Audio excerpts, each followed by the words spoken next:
Salam alaikum Mazoun, bonsoir.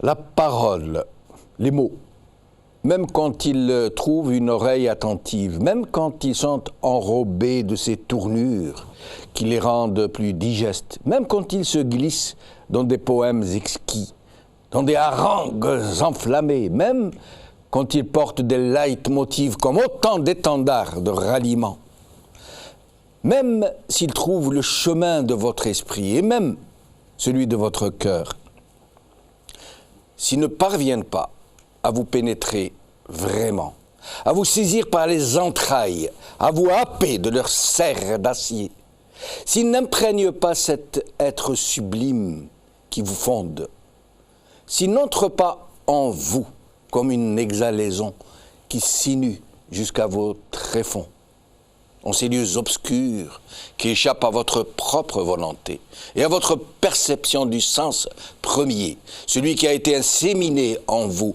malgré vous.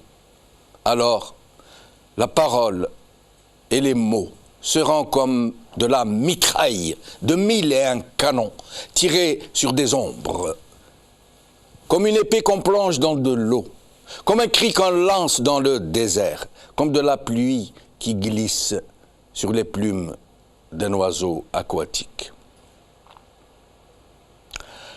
La parole, les mots, sont comme ces graines que l'on sème à pleine volée et qui ne germeront que si elles tombent sur des terres fertiles, que si l'harmonie sublime de tous les autres éléments entre en synergie pour que le fruit soit. Et c'est cela, c'est ce sentier étroit, sinueux, ardu, ce chemin qui monte, que je ne trouve pas, pour parvenir à la citadelle qui est en vous, où le sens est nu, où il est fait de granit et d'eau translucide, où rien ne peut l'altérer ni le travestir, en ces lieux fertiles où les mots provoquent des échos. Voyez cette question des retraites, puisque c'est notre sujet d'aujourd'hui. Il est rare, très rare, qu'une telle injustice, d'une si grande portée, outrancière à un point qu'elle en devient invraisemblable, qui broie tant de personnes et qui viole les principes les plus sacrés qui fondent les sociétés des hommes. Voilà qu'une telle injustice se répand et s'impose, qu'elle puisse être ainsi tolérée, sans provoquer la plus grande clameur qui puisse s'imaginer. Pourtant, malgré tout ce que nous avons pu en dire, toutes les explications que nous avons pu donner, les mots très durs parfois à la limite de la correction, pour faire sortir les gens de leur léthargie, que dis-je, de leur coma. Aucun effet notable ne s'est produit sur ceux qui écoutent, qui acquiescent et qui zappent. Rien. Aucune vraie réaction, si ce n'est une indignation sans plus d'effet, qui se dissipera quelques minutes après la fin de l'émission. Le plus rageant est que même les concernés eux-mêmes, les retraités les plus défavorisés, et qui se comptent pourtant par millions, ne réagissent pas, ne réagissent plus. Il n'y a plus d'écho. Pourquoi ? Pourquoi ni les retraités, ni la société civile dans son entièreté ne réagissent-ils pas à la révoltante disparité entre la retraite du régime général et celle des cadres dits supérieurs, régis par le FSR, Fonds spécial de retraite. Pourquoi, malgré les révoltantes dispositions qui régissent l'un et l'autre collège, presque personne ne se dresse contre ce qu'on ne peut pas appeler autrement que l'injustice? C'est pourtant en l'occurrence un sujet ô combien emblématique de la nature du régime. Imaginez Imaginez des travailleurs qui ont travaillé et cotisé leur vie durant, le plus souvent rémunérés de façon misérable, travaillant dans des conditions souvent très dures, dans un système médiocrate qui ne rémunère ni le mérite, ni le labeur, ni l'utilité, ni l'efficacité. Arrivés à l'âge de la retraite, ces salariés partent avec des pensions qui ne leur permettront même pas de subvenir à leurs besoins les plus essentiels. Le plus souvent, ils finissent leur vie dans des conditions calamiteuses. Le plus souvent, en n'ayant pas d'autre choix que de recourir à la solidarité de leurs enfants, pour pouvoir joindre difficilement les deux bouts. Et dans le même temps, les cadres du régime, pas tous évidemment, nous ne soulignerons jamais assez que parmi ces cadres, il y a de véritables grands commis et grands serviteurs de l'État, avec un E majuscule. Ceux-là qui ont fait en sorte, avec la contribution des vrais travailleurs les plus modestes, de faire fonctionner le pays, de le faire tourner. Mais d'une manière générale, la grosse majorité de ces cadres du régime, et qui sont régis par ce FSR, n'est d'aucune utilité pour le pays. Bien au contraire. Alors, voyons dans quelles conditions ils partent en retraite. D'abord, personne, hormis le régime lui-même, ne sait ce qu'est le fonds spécial de retraite. Personne ne sait. Du moins, personne ne sait qui puisse nous dire, qui puisse nous confesser la vérité sur ce FSR. On ne sait même pas où se trouve son siège social, sa direction, ni qui sont les responsables qui le gèrent. Il a été créé en 1980 sous l'appellation Fonds spécial des retraites des membres de la direction politique du FLN et du gouvernement. C'était son appellation officielle. Bien, et donc, voilà qu'un fonds spécial des retraites a été créé pour des gens dont l'inutilité n'est plus à démontrer. Les caciques du FLN et des membres du gouvernement, pour la plupart de grands prédateurs, qui n'ont même pas besoin de pension de retraite. Puisque dans leur grande majorité, je ne généralise pas, mais dans leur grande majorité, ils se sont largement servis dans les finances publiques. Des gens généralement très riches, et même qui possèdent presque tous des résidences et des biens outre-Méditerranée.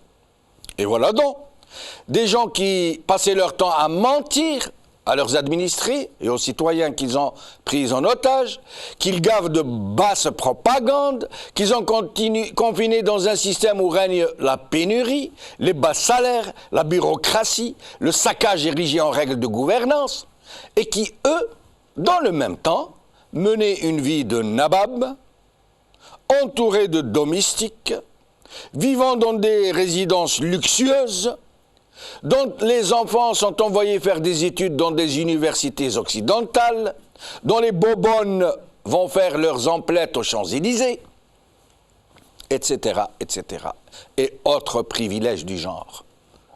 Et après une vie d'oisiveté toute faite de mensonges et de prédation, ne voilà-t-il pas qu'ils bénéficient de façon honteuse et cachée, occulte, secrète, de pensions de retraite faramineuses, des dizaines de fois, plus importantes que celles du salarié lambda, et dont une partie, nous dit-on, ça reste à vérifier, est transférable en devises étrangères. Au sein même de cet aréopage, ces retraités de luxe ne sont pas tous traités selon les mêmes critères, voyez-vous. Même en leur sein, ils ne sont pas tous considérés de la même manière. Cela dépend.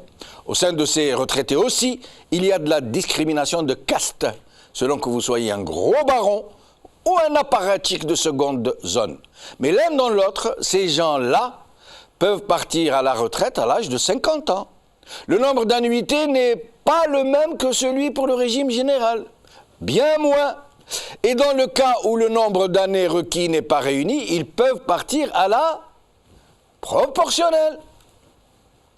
Ils perçoivent 100% du dernier salaire perçu, toute indemnité comprise. 100%. Et le NEC plus ultra est que leur pension est révisable en fonction de la revalorisation du poste occupé, du dernier poste occupé. Même quand ils sont en retraite, le fait que le poste qu'ils ont occupé est révisé en hausse, à la hausse, eh ben, ils perçoivent la hausse, l'augmentation, même en tant que retraités. Et ce n'est pas fini. Ces dispositions très spéciales pour ces gens qui n'ont pas besoin de pension de retraite pour vivre, et qui sont presque tous très riches, sont une véritable insulte à la justice sociale et aux travailleurs qui végètent dans la misère.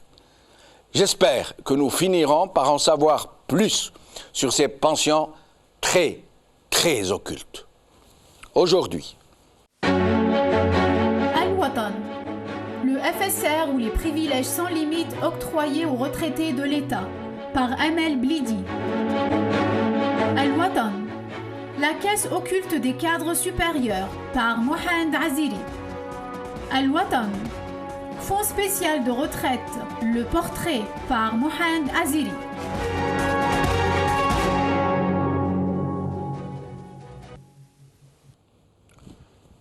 Algérie, retraite, l'injustice et l'outrance. C'est le titre de notre émission d'aujourd'hui et j'ai le plaisir de recevoir sur le plateau Badis Khnissa, président cofondateur Club Émergence. Merci d'être avec nous. Bonsoir, c'est moi qui vous remercie.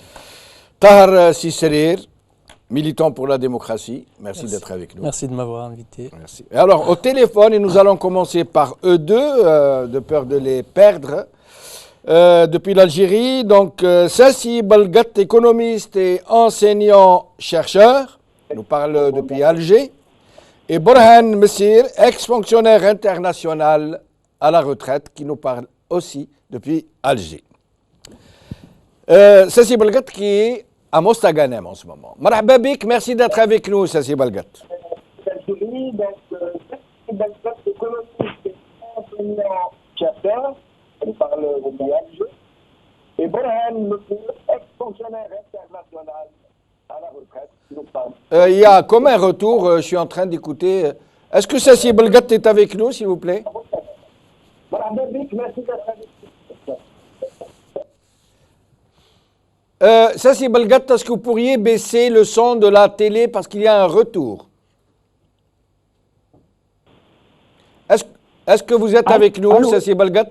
Oui, je suis avec vous, oui, ça va. Merci d'être avec nous. Donc, alors, je vous laisse nous dire ce que vous pensez. Nous allons commencer par le FSR, Fonds spécial des retraites, et puis après, nous viendrons à la retraite proportionnelle, aux dernières mesures qui ont été prises. Sinon, pour le FSR, qu'est-ce que vous pensez de ce machin?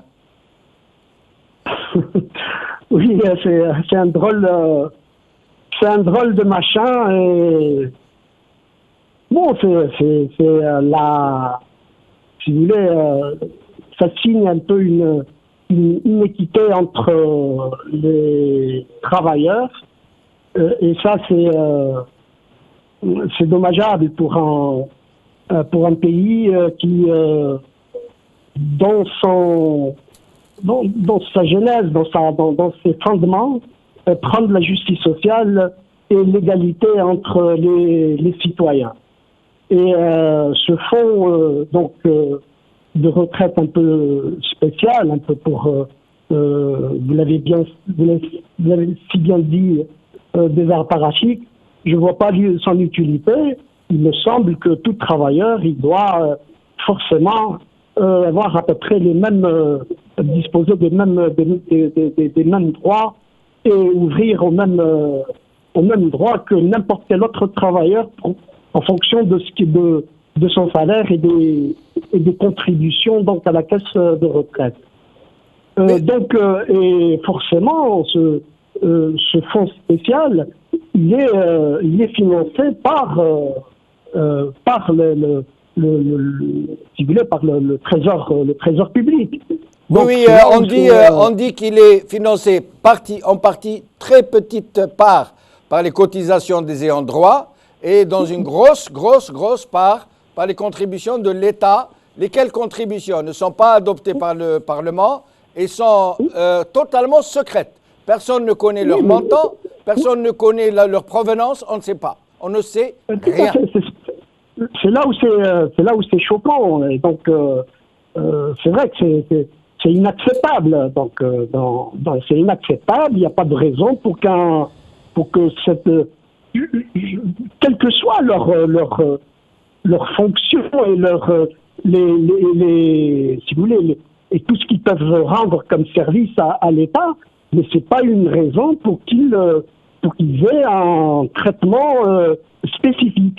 Ça, c'est une agression donc caractérisée de l'ensemble des travailleurs, qu'ils soient cadres ou ouvriers dans le secteur d'État ou dans le secteur privé. Mais pourquoi une telle opacité? Vous savez que même le siège social de cet organisme, on ne sait pas où il se trouve. Les deux seules choses dont on ne sait rien, on connaît même le siège de l'ex-DRS. On connaît un peu tout. Alors le siège de ce FSR, on ne connaît pas deux choses. Le siège de ce siège et le siège du bureau de la sécurité sociale qui accorde des prises en charge aux barons du régime qui vont se soigner à l'étranger. Personne ne sait où il se trouve. Ben oui, c'est pour ça que c'est cette opacité-là qui est dérangeante. Et en même temps, elle jette un voile sur le fonctionnement, sur la gouvernance. Donc là, on demande, nous, si vous voulez, notre souhait, c'est que ce pays soit géré dans l'équité pour en même temps assurer sa stabilité. C'est l'équité qui assure la stabilité d'un État.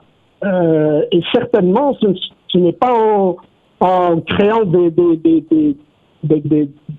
tests un peu spéciales de ce genre qu'on va renforcer la sécurité de l'État et la pérennité de l'État-nation. D'autant plus qu'on sait d'où vient l'Algérie. C'est un peuple, c'est tout un peuple qui s'est mobilisé, qui a payé de tout, enfin qui a payé pour libérer ce pays. Et il doit être géré de la manière la plus claire et en même temps si vous voulez, c'est à partir du moment où il y a une Assemblée nationale populaire, tout doit passer, tout doit transiter par cette Assemblée. Non, justement, restez avec nous, Sassi Belgat. Les lois et les décrets, probablement des ordonnances, qui régissent le FCR ne passent pas par le Parlement, personne ne les connaît et ils ne sont pas publiés sur le journal, dans le journal officiel. Restez avec nous. Monsieur Borhan, merci d'être avec nous.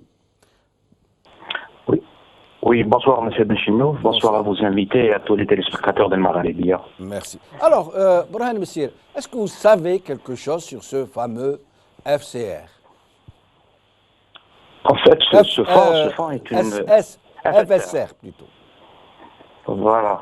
En fait, ce fonds est une véritable institution occulte auquel personne ne s'intéresse, même les syndicats, même le syndicat de Sidi, etc.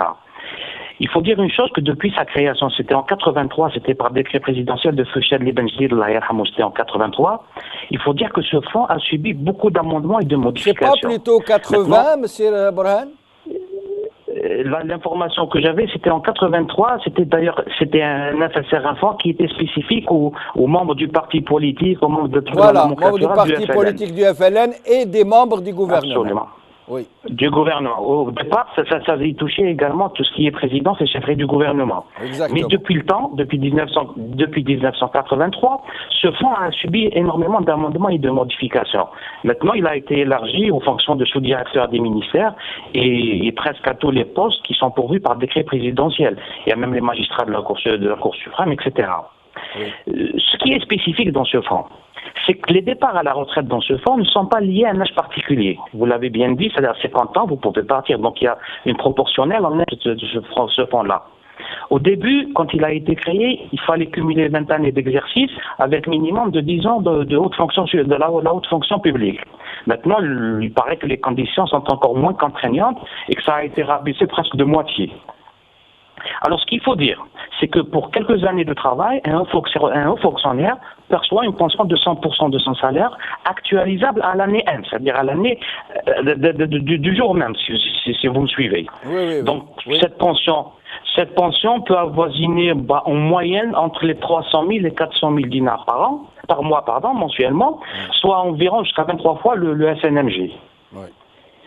Et autre chose, la personne qui est au fonctionnaire et qui perçoit une pension de ce fonds spécial, si par exemple demain elle reprend du travail au niveau d'un ministère, donc cette personne-là, perçoit la même pension et il y a une indemnité de 40% par rapport au poste qu'elle occupe. Donc c'est 1% de plus. C'est partiellement cumulable. C'est cumulable, absolument. La pension plus les 40% de majoration par rapport au poste occupé. Maintenant, la vraie question, c'est d'où viennent vraiment ces énormes moyens financiers? D'où est-ce que l'argent est puisé? D'après les bribes d'information, parce que vous l'avez dit, même la domiciliation est secrète, donc rien ne filtre par rapport à ce fonds. Donc il se dit quelque part, il se dit ici et là par rapport à ce qui est déclaré dans la presse, par rapport à ce que les gens disent, que ça pompe directement du budget de l'État, que ça peut même prendre des fameuses caisses au niveau de que ce soit la caisse de la CNR, la caisse de la CNAF, etc. Mais rien ne filtre par rapport à ça. Une chose est certaine, c'est que c'est une pension qui est indexée sur le salaire en poste réel et que les annuités sont réduites. Ce n'est pas le même mode de calcul. Par exemple, pour les députés, des députés qui ont travaillé, par exemple, dans le secteur public ou dans l'administration ou n'importe où, il lui suffit d'avoir 20 ans d'annuité plus son mandat, un seul mandat, et il ouvre droit donc à cette fameuse FSR. Tout à fait. Tout à l'heure, vous avez parlé de la proportionnelle par rapport à ces cadres supérieurs, c'est-à-dire quand ils n'arrivent pas à avoir les années requises par rapport aux 20 années ou par rapport au mandat, il y a une proportionnelle qui leur est appliquée, mais à partir de 85%. Donc ça peut être 85 et ça descend par rapport au nombre au poste occupé et au nombre d'années. Et vous l'avez dit tout à l'heure, effectivement, il y a une injustice criarde entre le FSR et la CNR au niveau non seulement du taux et du mode de calcul, mais par rapport à beaucoup d'autres avantages. Restez avec nous, Borhan Messire. Je reviens à vous tout à l'heure et à Sassi Belgat pour essayer de parler des retraites proportionnelles, de cet amendement qui vient d'être déposé à la demande, nous dit-on, du chef de l'État et qui a été adopté, etc. Donc, Badis Khnissa. Ce scandale, c'est un véritable scandale. C'est des gens qui sont... D'abord, leur nombre est de plus en plus croissant aujourd'hui, puisque ça arrive jusqu'au secrétaire général des Daïra, nous dit-on, des membres de l'exécutif au niveau de la wilaya, pour vous dire que c'est vraiment beaucoup de gens. Ils ne sont pas tous considérés de la même manière, entre un général ou un député et un chef de l'exécutif du wilaya, ce n'est vraiment pas la même chose.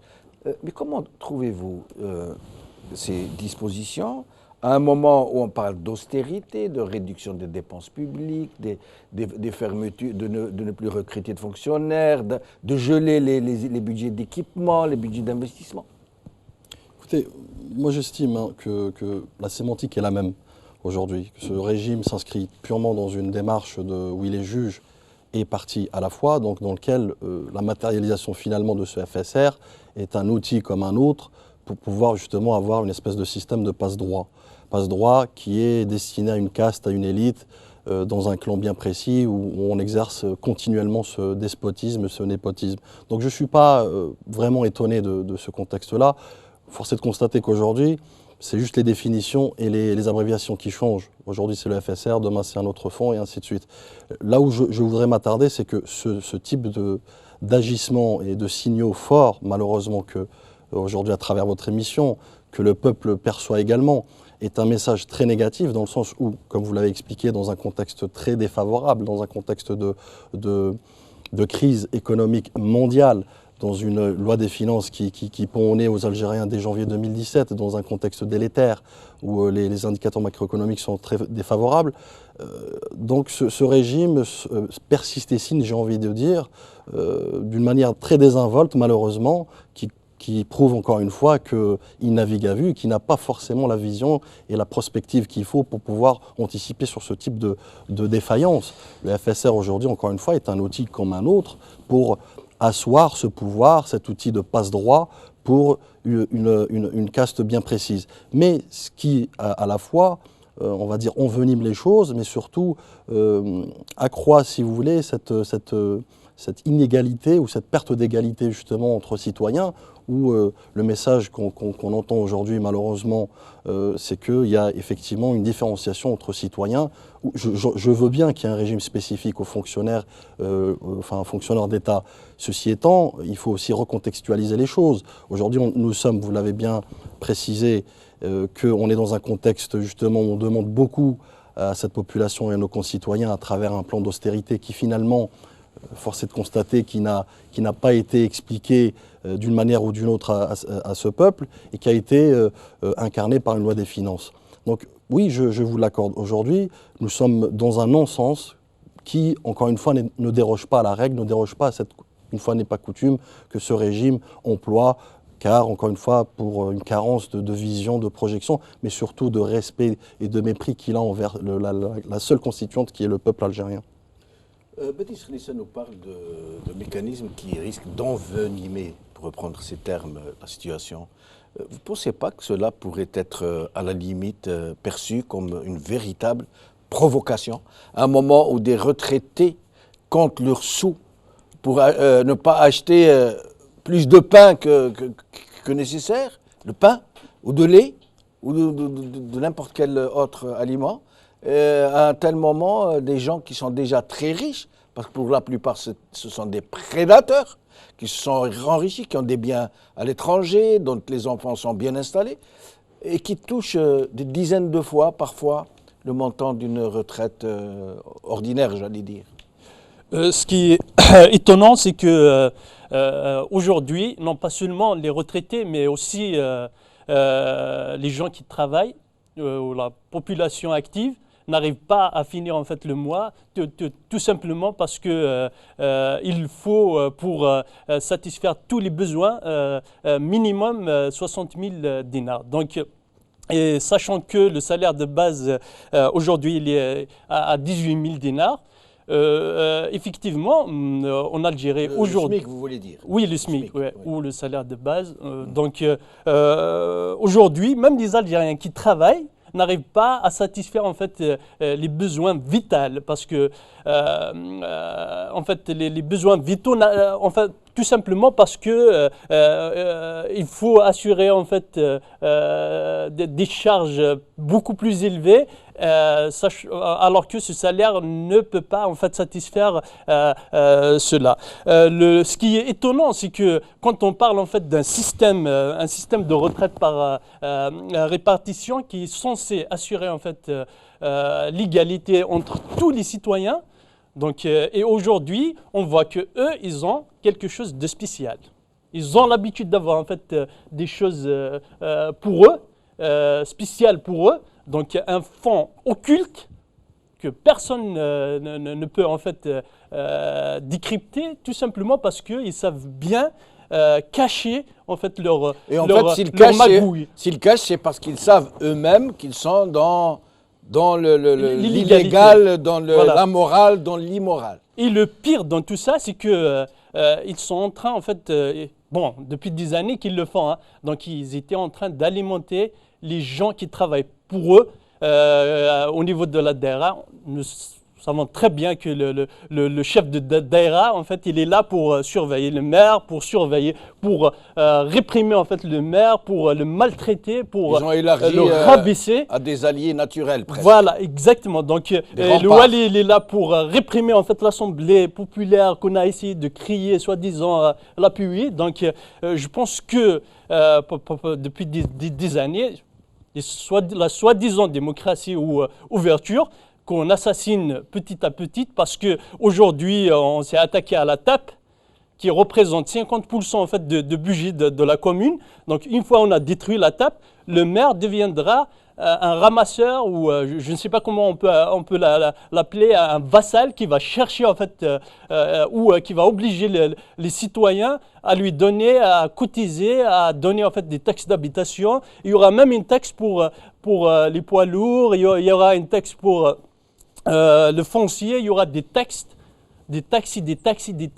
alors que la démocratie recule parce que le maire deviendra un vassal. Et le député dans tout ça qui bénéficie de ces privilèges exorbitants, nous comprenons donc pourquoi les gens se bousculent au portillon, pourquoi ils veulent tous être élus députés. Écoutez, les députés, pour moi, en fait, moi je suis étonné comment les députés de l'opposition laissent ce genre de choses, pas de l'opposition, en fait, entre parenthèses. Ça ne passe pas par eux. Ça ne passe pas. Le FSR est régi par ordonnance. Aucune loi régissant, on ne sait même pas quelles sont les lois, la nature. Est-ce que ça ne peut pas être un décret puisque ça ne passe pas par la PN. Donc ça ne peut être qu'une ordonnance, à la limite. Ou, je ne sais pas, on ne connaît pas la nature des textes, mais en tout cas, ça ne passe pas par l'APN. Personne ne connaît une seule loi régissant le FSR. Ça ne paraît même pas sur le journal officiel.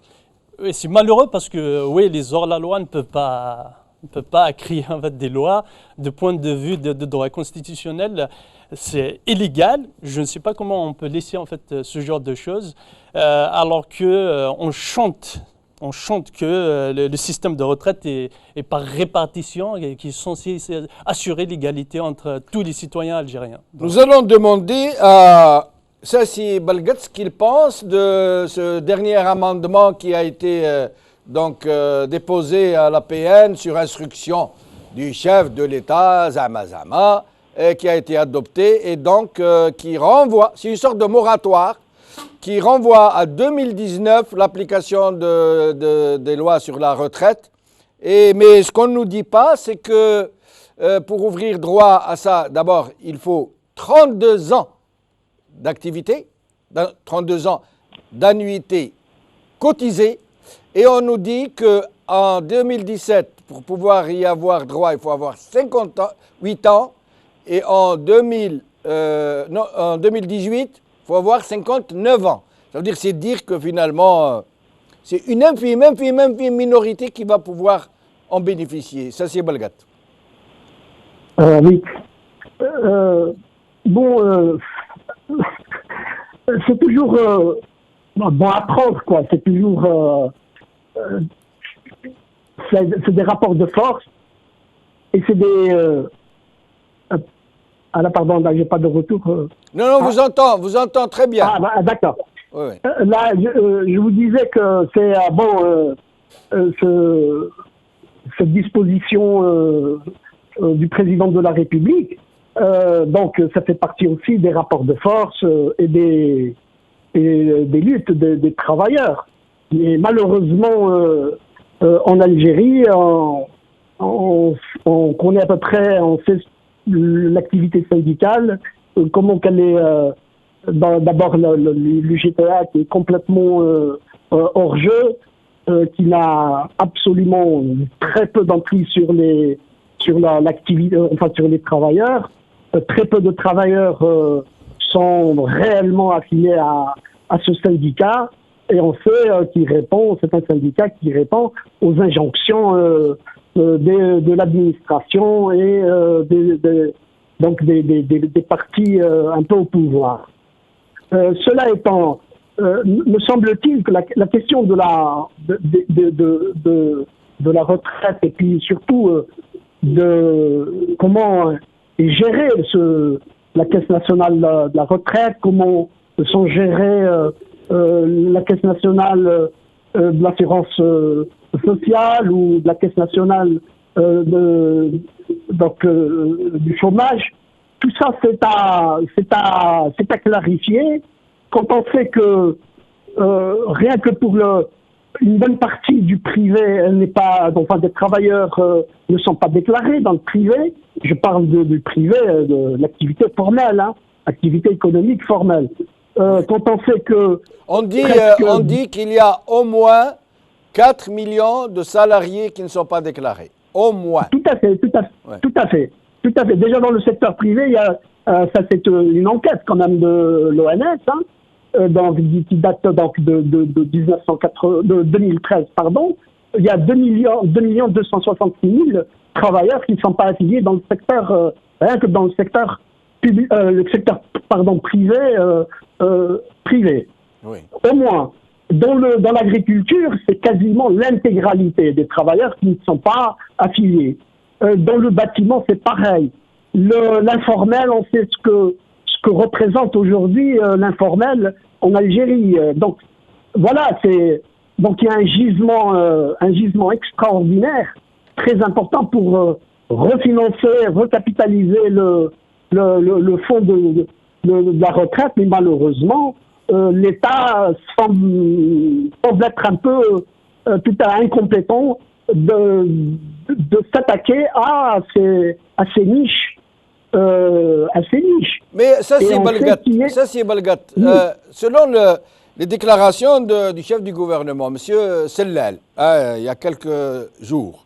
Alors, il a dit, dans les années 80, nous avions 7 travailleurs pour 7 salariés qui cotisaient pour un retraité. Et aujourd'hui, selon lui, il dit nous avons 3 travailleurs pour un retraité. Ça veut dire moins que la moitié en fait. Mais dans la réalité, selon Gilali Hajjaj qui a commis donc un article et une interview au journal Al-Watan, il serait 2 salariés pour un retraité. Voilà. Et à votre avis, c'est tenable ça, une situation, un pays, un marché, une société où il y a 2 salariés pour un retraité? Ce n'est pas non, possible. non. Ils ne vont pas Non. pouvoir financer les retraites, les pensions de retraite. Tout à fait, vous avez parfaitement raison. C'est intenable. C'est intenable parce que tout simplement, on a laissé filer toute l'économie informelle à un taux d'emploi qui est très très faible, moins de 42%. Et ça, c'est en réactivant un peu l'économie, en remettant si vous voulez, si vous voulez, du travail, un peu de relancer l'économie de production, que ce soit dans l'industrie, l'agriculture ou autre. Mais sans ça, on n'y arrivera pas. C'est plus possible. Ça, c'est Balgat. Moi, j'ai une question à vous poser. Quand le chef du gouvernement lui-même, il dit, à supposer que ces chiffres soient exacts, il dit nous avons 3 travailleurs salariés pour un retraité. Mais si nous prenions le domaine du chômage, les statistiques du chômage, ça veut dire qu'il est en train de nous mener en bateau. Avec de tels chiffres, il ne peut pas avoir 12% de chômage. Ce n'est pas possible. Et oui, c'est toute la question des statistiques et des chiffres. Vraiment, c'est très. Aujourd'hui, on a l'impression que les statistiques, en Algérie, disent ce qu'elles veulent. C'est ça qui est dommageable parce qu'on peut pas prévoir sans qu'on ait un outil statistique fiable. Et là, effectivement, le chômage, il est loin d'être à 10 ou à 11%. On n'a qu'à regarder le nombre de jeunes qui travaillent pas. Et puis, même le travail qu'on leur donne c'est un travail c'est beaucoup plus pour les occuper que pour produire réellement. Et Donc, on nous dit que les femmes au foyer ne sont pas comptabilisées dans les statistiques du oui, elles ne chômage. sont pas comptabilisées. C'est incroyable, elles ça. ne sont pas elles ne sont pas comptabilisées. Ouais, bah. Elles ne sont pas comptabilisées. Donc, il y a, en plus, il y a tous ces jeunes-là qu'on fait travailler dans ce qu'on appelle l'emploi jeune, mais qui, en vérité, c'est pas de véritables emplois. C'est des emplois qui n'ont sans avenir. Restez avec là, nous, Sassi Belgat. Monsieur Burhan, alors, cet amendement D'abord, pourquoi jusqu'en 2019, s'il vous plaît? Par rapport à l'amendement verbal qui a été apporté? Oui, l'amendement verbal qui a été voté et qui a été adopté. Pourquoi a-t-il choisi Absolument. cette date de 2019? Pourquoi pas 2020, 2018? Oui, en fait, c'est une sorte, comme vous l'avez dit, de moratoire jusqu'à 2019. Maintenant, peut-être c'est par rapport à des échéances politiques, ça c'est sûrement. Vous Mais voulez dire par rapport la à fin ce du amendement-là, mandat de Bouteflika? Par exemple, oui, 2019, c'est l'année butoir. Maintenant, on parle que de 2019. Même tout ce qui est plan, qui est un plan économique, nouveau budget de plan économique, il s'étale jusqu'à 2019. Mais par rapport à cet amendement lui-même, qu'est-ce qu'il est dit dans cet amendement? Jusqu'à présent, avec le système actuel des retraites, il y a 3 types de départ en retraite. Vous avez la retraite à l'âge légal, c'est-à-dire vous avez 60 ans, indépendamment des années que vous avez cumulées. Le deuxième mode de départ en retraite, c'est la proportionnelle, c'est-à-dire il faut cotiser minimum 20 ans et avoir 50 ans d'âge pour les hommes, et 15 ans de travail pour les femmes avec 45 ans. Et le troisième type, c'est ce qu'on appelle, c'est là où est concerné l'amendement, c'est ce qu'on appelle le départ sans condition d'âge, c'est-à-dire que vous pouvez avoir 55 ans et vous avez 32 ans d'activité. Donc vous pouvez partir. C'est ce moratoire-là qui a été laissé jusqu'à 2019. À partir de 2019, si vous avez 32 ans et que vous n'avez pas les 60 ans, vous n'avez pas le droit de partir en retraite. D'accord. Maintenant, si vous permettez, parce que j'écoutais tout à l'heure la conversation, si vous permettez par rapport à ce ratio, 7 fonctionnaires pour un retraité, etc., sans jouer sur les mots. 7 salariés. Moi, personnellement, 7 salariés. 7 salariés pour un retraité. Oui. Sans jouer sur les mots. Moi, j'ai eu personnellement à plusieurs reprises, j'ai eu à écouter le ministre. Le ministre parlait clairement, le ministre du Travail parlait clairement qu'au niveau des différentes caisses, parce que la CNR, il ne faut pas faire sortir la CNR elle seule, la CNR dépend d'un ensemble de caisses. Vous avez la CNAS, vous avez la CNAC, c'est la fameuse caisse d'assurance chômage, vous avez la CACOBA. Le ministre disait qu'au niveau des différentes caisses, il y avait un équilibre, on assurait un équilibre sur des années, on peut aller jusqu'à 10, 15, 20 ans. Pour assurer l'équilibre. Il s'avère qu'au niveau de la CNR, il y a des défaillances et des dysfonctionnements financiers. Vous savez, cette CNR-là, elle est aussi opaque là. Parce que jusqu'à présent, en essayant de entrer sur le site internet de la CNR, on n'a jamais vu un PV du conseil d'administration de cette caisse. Et de deux, prenons le cas des départs de retraite en proportionnel. Le ministre avance un chiffre de 916 000 départs proportionnels. Vous allez sur le site internet de la CNR, vous allez trouver 500 000 et quelques. Donc il y a déjà une différence de 400 000 fonctionnaires qui sont partis en retraite proportionnelle. Si on revient en arrière, cette retraite proportionnelle a été instaurée en 1997. Maintenant, est-ce que dans ces chiffres de 500 000 ou dans ces chiffres de 900 000, on comptabilise encore les gens de 97 parce que maintenant ils ont atteint l'âge légal. Ils ne sont pas dans leur proportionnel. Maintenant, ils sont des retraités à part entière.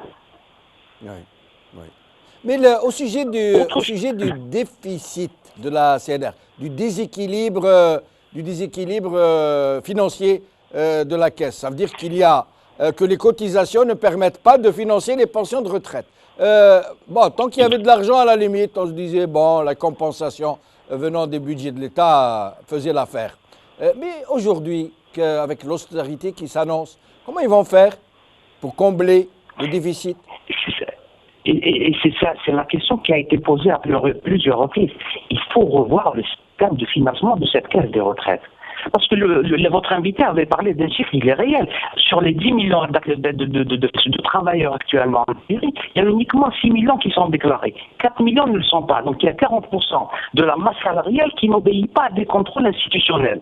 Donc déjà, pardon, je vous interromps d'abord, juste pour relever un point. Vous nous dites qu'il y a 6 millions de salariés pour 3 millions de retraites. Ça veut dire que c'est l'aile nous a un peu menti, donc il n'y a pas 3 salariés pour un retraité, mais 2 salariés pour un retraité. 6 millions, 3 millions. Les chiffres de l'ONS parlent de 10 millions de travailleurs actuellement, dont 6 millions sont déclarés. 6 millions déclarés. Pour 3 millions de retraités, ce qui nous fait 6 divisé par 3, c'est 2 salariés.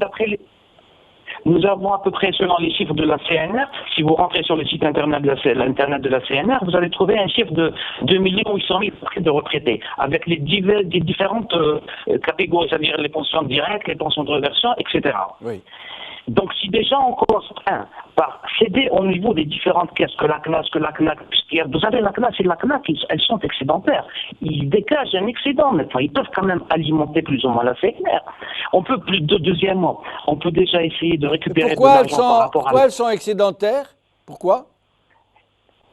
Parce que déjà, vous savez, il y a des prélèvements à la base, pour le cas de la CNAS. Il y a des prélèvements à la base. Oui. Donc, quand vous faites le décompte par rapport aux fonctionnaires qui sont prélevés à la base mensuellement, et par rapport aux prestations qu'ils prennent, comment dire, des prestations dont ils bénéficient, il y a une grande différence par rapport à ce qu'on leur prend et dont ils bénéficient. Donc, ce qui fait, entre autres, par rapport au fonctionnement, il y a énormément d'agents qui circulent au niveau de la CNAS, au niveau de la CNAT, au niveau de la CACOBAT, dont on ne parle jamais. L'assurance. CACOBAT, c'est quoi la CACOBAT? C'est la caisse qui assure tout ce qui est travaux au niveau d'échantillons, cas d'incident, cas de pluviométrie, pas cas de trucs. C'est une caisse dont on ne parle jamais et qui fait de ces instruments au niveau des caisses. Ce sont les caisses dont parlait le ministre. La CNR en elle-même. Maintenant, il y a 900 000, il y a 500 000 retraités proportionnels, ça date depuis 1997 et ça évolue. Mais ce qui est effrayant maintenant, c'est cette alerte, cette information donnée, disons que à partir du 1er janvier, il n'y aura plus de proportionnels. Prenez le cas de l'éducation nationale. Vous avez plus de 50 000 enseignants, du moins de travailleurs d'éducation, qui ont déposé leur dossier de départ en retraite. 50 000 50 000. Plus de 50, absolument, les caisses sont débordées, elles n'arrivent plus à travailler. Et sur ces 50 000, vous avez plus de 75% d'enseignants formateurs, c'est-à-dire votre crème, vous lâchez votre crème. Moi, à la limite, entre parenthèses, je vous dis, cette annulation de la proportionnelle, n'y a-t-il pas derrière un truc de compression du personnel, entre parenthèses? Peut-être c'est une question que je pose. Très bien, monsieur El Borhan, merci pour ces éclaircissements. Merci à Sassi Balgat, en espérant vous revoir tous deux bientôt dans nos autres émissions. Merci. Baptiste Khnissa, vous avez entendu, c'est terrible hein, ce qu'on nous apprend. C'est terrible. Écoutez, c'est très grave, d'autant plus qu'aujourd'hui, ce régime et ce gouvernement qui plus est fatalement face à une incohérence politique, les plus flagrantes aujourd'hui. Vous avez parlé de l'amendement sur instruction verbale du président. Cet amendement a jeté du discrédit au fait justement par rapport à l'exécutif, le pouvoir exécutif et le pouvoir législatif. Je m'explique. Aujourd'hui, on entend chanter les louanges justement de ce report finalement qui est encore plus grave et plus condamnable de ce problème à 2019. Mais si on revient un peu plus en amont sur justement cet amendement qui a été fait et ce projet de loi quand il était à une phase de gestation et de préparation, ces mêmes protagonistes à une époque, pas si lointaine que ça, nous éclairer à travers des argumentaires farfelus pour expliquer que ce projet de loi est vital et nécessaire pour éviter la faillite justement de la caisse des retraites.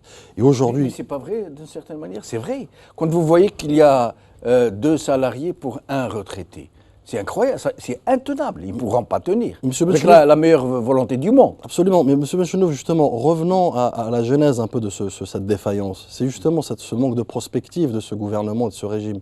Donc c'est un gouvernement qui navigue à vue, qui est inerte depuis quelques années déjà, qui n'a pas su justement exploiter à bon escient la manne pétrolière, les pétrodollars qui sont tombés dans les caisses où le baril se chiffrait à $200.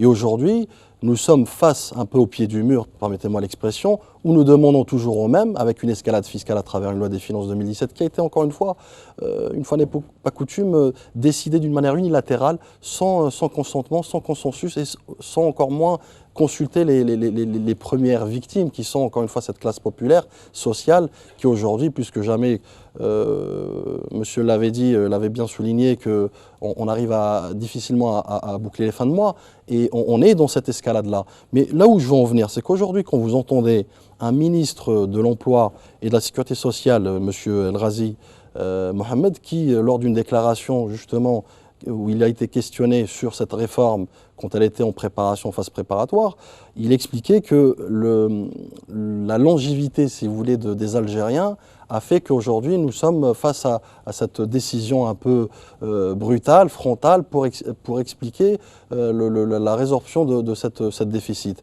Alors moi, j'en tire que certaines conclusions, certains enseignements, si vous me l'accordez, c'est que ce régime, à défaut de ne pas avoir de prospective et de vision, a aussi une défaillance majeure qui est l'adaptation par rapport aux mutations sociales et démographiques de l'Algérie. Et ce qui est encore plus grave, c'est qu'aujourd'hui, oui, je vous l'accorde, si les choses ont été faites beaucoup plus en amont, des dizaines d'années en amont, on ne serait pas aujourd'hui à cette situation critique dans laquelle, encore une fois, force est de constater très facilement, on demande toujours au même. Encore une fois, Ce régime et ce gouvernement... Est-ce que ce régime est en mesure, très franchement, sans vouloir lui jeter la pierre, on fait comme si nous parlions d'un régime martien, quelque part, est-ce qu'il est en mesure de pouvoir planifier quoi que ce soit, de pouvoir être capable d'une telle prospective, celle que vous êtes en train de décrire, de pouvoir imaginer, de pouvoir avoir des idées? Je vais vous donner un exemple tout simple. On vient de nous confirmer que, hors secteur agricole, ça veut dire secteur agricole non compris, sur 10 millions de travailleurs, il y en a 4 qui ne sont pas déclarés. Vous imaginez un pays où presque 50% des travailleurs hors secteur agricole, presque 50%, 40% ne sont pas déclarés. Et ça se dit un État. C'est un État, ça. Vous comprenez pourquoi moi je dis régime, je ne dis jamais État? Complètement. Et d'ailleurs, j'irai plus loin aujourd'hui. En fait, ce que le régime fait, c'est encore une fois le choix de la facilité. Qu'on se le dise. Et j'irai encore plus loin, ce qu'on appelle le concept de blitzkrieg social, c'est-à-dire un concept de guerre éclair, qui a été inventé par les Allemands lors de la Deuxième Guerre mondiale, mais qui, au sens figuré aujourd'hui dans notre contexte, désigne une espèce d'opération politique, one-shot, efficace et unilatérale contre la population. Donc, c'est pourquoi ce régime, je vous l'accorde, et s'inscrit, encore une fois, comme juge et parti, où il décide en amont, et finalement, question de formalité par la suite, les projets de loi sont décidés et sont validés d'une manière très naturelle et très logique. Mais je vous l'accorde aussi que rien n'a été fait en amont.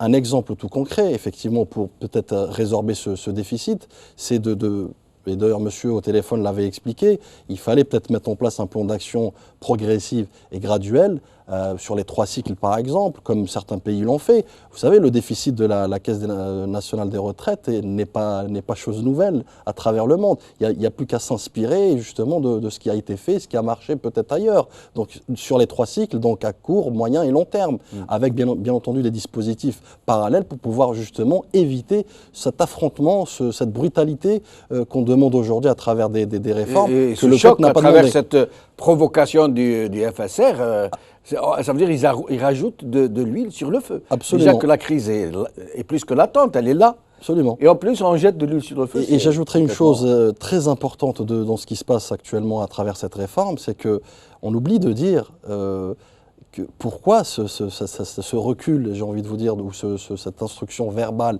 pour reporter ce problème à 2 ans. Rappelons-le entre parenthèses.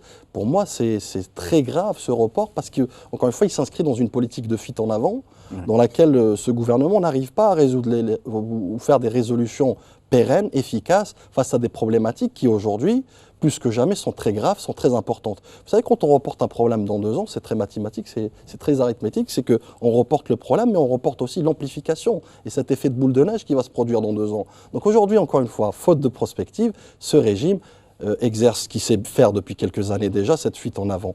Et juste si vous permettez... Très rapidement, parce que pour répartir le temps de façon équitable. Absolument. Chose très importante aussi à souligner dans ce contexte, c'est que les raisons de ce recul, justement, ou ce report de problème, il vient aussi de l'effervescence sociale qui s'est opérée il y a quelques jours. Le 27 novembre, d'ailleurs, une marche où à travers votre tribune, je remercie profondément justement les syndicats autonomes et non pas l'UGTA, qui a su faire un travail très important, une leçon très importante et très significative qui était d'impulser ce sursaut républicain citoyen qui a permis finalement de faire bouger les lignes. Tar Cicérir, où est-ce qu'on va aller comme ça? Ça veut dire à ce rythme-là, on dirait qu'il est suicidaire, le régime. Moi, ce que je ne comprends pas quand ils disent on ne peut pas faire grand-chose, ou c'est comme si les autres n'ont pas fait mieux. Et moi, je veux comparer juste avec la Norvège, parce que c'est un pays c'est presque comme le nôtre. Donc, qui a la Norvège, presque comme le nôtre, pourquoi? Je veux dire, ils ont le pétrole, donc, qui ont géré d'une manière exceptionnelle en fait, les ressources naturelles. Et d'ailleurs, ils ont créé un fonds, c'est un fonds pétrole, on l'appelle, pour assurer aux générations qui vont venir, tout simplement, en fait, ils vont leur assurer en fait une retraite tranquille. Donc, si on fait une petite comparaison, on va se rendre compte que au moment où le pouvoir algérien devrait réfléchir et penser à l'avenir de l'Algérie et des Algériens, et il fait tout dans l'urgence, tout simplement parce qu'ils s'occupent plus en fait des magouilles et de comment garder le pouvoir que de trouver en fait des solutions pour les Algériens. Donc moi, ce qui me choque quand je les entends dire, jusqu'au jour d'aujourd'hui d'ailleurs, et je l'entends depuis que j'étais petit, hein, donc ils disaient que Ouihia c'est un génie. Si c'est pas Bouteflika, c'est qui alors? Donc puisqu'ils sont intelligents, puisqu'ils avaient en fait cette intelligence. Moi, ce que je ne comprends pas, pourquoi on ne la voit pas en fait sur le terrain. Pourquoi ils n'ont pas trouvé en fait des solutions. C'est simple, puisque l'Algérie ne devrait pas y avoir en fait, il ne devrait pas y avoir en fait ce problème, tout simplement parce que la population active est plus élevée que la population en fait qui est inactive ou qui a atteint en fait l'âge de la retraite. Si on avait pensé autrement, s'il y avait en fait une économie diversifiée, s'il y avait en fait des PME, s'il y avait des grandes entreprises, si on avait encouragé un autre système économique, parce que si on avait, franchement, si on fait en fait les calculs rapidement, c'est mathématique, hein, c'est vrai, 10 millions de personnes qui cotisent, il n'y en aura pas de problème. C'est juste parce qu'ils font tout dans l'urgence, il n'y a pas de planification, il n'y a que l'incompétence, donc on n'arrive pas en fait à s'en sortir. Mais pourquoi, dans une telle situation, à la limite qu'ils aient été pris par la gauche, qu'ils pratiquent ce que Badis Khnissa dit, la fuite en avant, qu'ils n'arrivent pas à replâtrer tous les trous parce qu'il y a trop de trous, à la limite on comprend. Bon, ils sont en train de payer les pots cassés de leur incompétence. Mais qu'ils poussent le bouchon eux-mêmes à ne pas régler ce problème de FSR, qui est perçu comme une provocation, comme un scandale. Écoutez, je pense qu'en 1975, Pinochet a fait la même chose. Les dictats, en fait, quand ils n'arrivent pas à s'en sortir, ils partent dans tous les sens. D'ailleurs, je rappelle qu'en 1975, au Chili, Pinochet a opté pour une retraite, en fait, un système de retraite à répartition et il a mélangé les deux. Un système de retraite qu'on